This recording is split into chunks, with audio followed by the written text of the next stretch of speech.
मैं लक्ष्मण को सुनवाता हूं। जोरदार तालियां बजाकर हास्य के इस धुआंधार कवि लक्ष्मण नेपाली को सुनिए। जोरदार तालियां बजाकर। ले भाई फोटो ले ले, एक और ले ले। जाके बताना अपनी वाली को ऐसे हैंडसम लड़के भी मार्केट में घूम रहे हैं।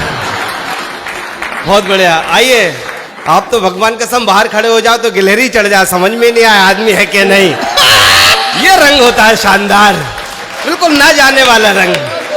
मस्ती में आराम से, कोई दिक्कत की बात नहीं। तुम्हारे तो पार्षद बनने के चांस भी नहीं है। ये चाय लेके घूम रहा, सोच रहा अगला प्रधानमंत्री बनेंगे। बहुत बढ़िया। ईमानदारी से बताओ, मनोज भाई ने जो मेरी प्रशंसा में ऐसी बातें करी, भाई साहब बैठ जाइए। आप भी नए नए मुखतित ही लगते हैं, 2-3 बार बाहर चले गए। बहुत बढ़िया। अच्छा, बाद में देखा बहुत अच्छी मूछें हैं, शादी के पहले मेरी भी थी।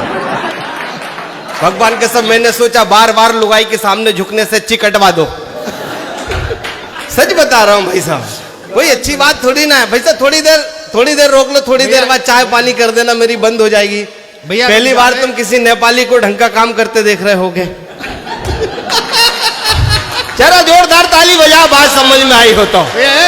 मैं इम्पोर्टेंट कभी हूँ, सच बता रहा हूँ भाई साहब। हाँ कोई दिक्कत, भाई साहब बस थोड़ी देर रुक जाओ। करते भैया थोड़ी देर। मेरी जान, आई लव यू। इतनी श्रद्धा से मैंने अपनी लुगाई से भी नहीं कहा, और मेरा कलेजा देख, तेरा चेहरा देख के भी आई लव यू बोल दिया। एक बार दोनों हाथ खोल के मस्ती से ताली बजा दीजिए। मैं बहुत अच्छा करना चाह रहा हूँ, बहुत ईमानदारी से बता रहा हूँ। ठंड में बहुत अच्छे 2 चाय रख देना है हमारे मुखतिथि जी के लिए। उन्हें ध्यान नहीं रहेगा मुझे सुनते सुनते कौन सी ठंडी हो जाए। इंटेलिजेंट लोग रहते हैं सही में। मनोज भाई मेरी तारीफ कर रहे थे, अद्भुत कभी। तो मैं इनका बहुत व्यक्तिगत रूप से फैन हूँ, बहुत इनके बहुत टैलेंटेड आदमी है, 6 बच्चे हैं इनके। मैं सही बता रहा हूँ। मैं इनका भाई साहब पहले बच्चे का नाम, अब तालियों के महोत्सव से मुझसे जुड़ जाना और बता देना, बात समझ में आए तो। मैंने कहा मनोज भाई 6 बच्चे, पहले बच्चे का नाम, बोले पहले बच्चे का नाम रामू। मैंने कहा बहुत बढ़िया मनोज भाई। दूसरे बच्चे का नाम, बोले उसका भी रामू। मैंने कहा तीसरे बच्चे का नाम, बोले उसका भी रामू। मैंने कहा 6 बच्चों के नाम, बोले सबके रामू। मैंने कहा भाई साहब दिक्कत हो जाती होगी, परेशानी हो जाती होगी, एक बच्चे को आवाज देते होगे 6 के 6 आ जाते होंगे। बोले लक्ष्मण नेपाली फालतू बात मत कर, इनके सरनेम अलग अलग हैं। जरा एक बार हाथ खोल के बता, बात समझ में आ गई हो तो। स्थिति तो जरा दूसरी है भाई साहब। नेपाली को आपने बता ही दिए, कोई दिक्कत नहीं। नेपाली बढ़िया काम की चीज है। भगवान के सब में इसलिए भी खुश हूं, हमारे पूरे नेपाल में एक भी पप्पू नहीं है बस। और जो एक था वो यहाँ आ गया, क्योंकि जो इज्जत आप पप्पू को देते हो पूरी दुनिया में कोई नहीं देता। ईमानदारी से बता रहा हूं भाई साहब। मैं तो नेपाल से जैसे ही हिंदुस्तान आया, वो एक भाई साहब मुझसे कहने लगे, बोले लक्ष्मण नेपाली समझ में नहीं आता, तुम्हारे नेपाल की जनसंख्या मात्र 3 करोड़ और हिंदुस्तान की जनसंख्या करीब 1.5 अरब, क्या मामला है? मैंने कहा कुछ भी मामला नहीं है, हमारे नेपाल का मात्र एक नियम है। बोले क्या नियम है? मैंने कहा हमारे नेपाल का नियम है कि हम 2, हमारे 2 जितने भी ज्यादा हो इंडिया पहुंचा दो। भगवान का सब टेंशन खत्म। टेंशन लेने की जरूरत ही नहीं भाई साहब। हिंदुस्तान में तो इतना टेंशन लिया जा रहा है, इतना टेंशन लिया जा रहा है, जिधर चले जाओ उधर। और सबसे ज्यादा टेंशन ले रखा है महिलाओं ने। भगवान का सम देख लेना, जिधर भी इतने ग्रुप बना रखे महिलाओं ने, महिलाओं को बचाओ, इधर से बचाओ। ये आदमी रोज रोज पिट रहा है, एक भी संस्था नहीं है पुरुष बचाओ। सीने पे हाथ रख के बता देना भाई साहब, एक भी संस्था नहीं है। इनकी गति यही समझ रहे हैं। तब मैं पुरुषों के समर्थन में आया। जिधर चले जाओ महिला महान, महिला महान, महिला महान। मैंने कहा हट, हम पुरुष महान।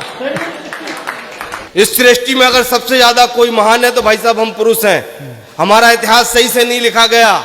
हम पुरुषों ने जो महान काम किए इतिहास ने नहीं बताया सही। हम पुरुष से ज्यादा आज तक सृष्टि में कोई महान नहीं हुआ। हम पुरुष एक लाइन में जीवन गुजार देते हैं, सादा जीवन, उच्च विचार। विश्वास ना हो भाई सब, इन महिलाओं को देखना, मात्र 1000 रुपए की सैंडल लाएंगी और पूरी कॉलोनी में दिखाएंगी क्यों रीना कैसी लग रही हूँ। भगवान के सामने में भी दिल ना भरे, व्हाट्सएप पर डाल दे क्यों कैसी दिख रही हूं। हम पुरुष एक लाइन में जीवन गुजार देते हैं, सादा जीवन, उच्च विचार। विश्वास साहब हम पुरुषों को देखना 3,000 रुपए की दारू पिए और चुपचाप आके सो जाएं, कोई घमंड नहीं। पुरुष जन्मजात महान है भाई साहब, पुरुषों का इतिहास गलत लिखा गया है। पुरुष रिश्तों में भी महान है भाई साहब, पुरुष ने जो रिश्ते जिए हैं सृष्टि में कोई नहीं महिला जी सकती। मैं ईमानदारी से बता रहा हूं भाई साहब, कभी भी अपनी पत्नी अपनी छोटी बहन को प्यार की दृष्टि से नहीं देखेगी, और हम हमेशा पत्नी की छोटी बहन को। इस बात को तो मुख्य अतिथि साहब भी समझ गए। आदमी जन्मजात महान है भाई साहब, पुरुषों ने जो जिंदगी में जिया जी नहीं सकता। जिधर देख लेना 4 महिलाओं के, हम पुरुषों के खिलाफ बुराई, जिधर देख लेना 4 महिलाएं एक साथ बैठ जाएंगी। इस करिए को देख लो कैसे देख रहा है, इस टोपे को देख लो, इस गंजे को देख लो, इस चश्मे को देखो कैसे घूर रहा है। हमेशा पुरुषों की बुराई, और हम पुरुष जन्मजात महान, जिधर 4 पुरुष एक साथ बैठ जाएंगे और एक भी दिख गई। एक बार दोनों हाथ खोल के बता दो मस्ती से। पुरुष तो एक लाइन में जीवन गुजारा है भाई साहब, ईमानदारी से बता रहा हूं, आदमी मस्ती में जीवन नहीं जीना चाह रहा। नेपालियों को तो मैटर ही अलग है भाई साहब, सच बता रहा हूं भाई साहब, ईमानदारी से। मैं तो स्कूल गया, टीचर बोले सारी क्लास खड़ी हो जाओ, सारी क्लास खड़ी हो गई। बोले लक्ष्मण नेपाली तुम भी खड़े हो जाओ, मैं भी खड़ा हो गया। बोले समझ में नहीं आता, पूरी क्लास में अकेला तू फेल हुआ है। मैंने कहा भगवान कसम सर इस बात पे मुझे जरा भी घमंड नहीं है। अरे बोले समझ में नहीं आता जिंदगी में क्या करेगा। मैंने कहा सर मेरी टेंशन मत करो, बिजनेस करूंगा। बोले बिजनेस करने के लिए पैसा चाहिए, तेरे पास 10 लाख है। मैंने कहा नहीं है सर। बोले 5 लाख है। मैंने कहा गुरुदेव वो भी नहीं है। तो बोले क्या खाक बिजनेस करेगा। मैंने कहा सर 15 रुपए में धंधा स्टार्ट कर दूंगा। और बोले 15 रुपए में सिगरेट की डिब्बी नहीं आती रे, तू 15 रुपए में क्या धंधा स्टार्ट करेगा। मैंने कहा गुरुदेव अगर मैंने 15 रुपए में धंधा स्टार्ट नहीं किया तो मेरा नाम भी लक्ष्मण नेपाली नहीं। बोले क्या करेगा। मैंने कहा गुरुदेव 5 रुपए की सीटी और 10 रुपए का डंडा, जागते रहो।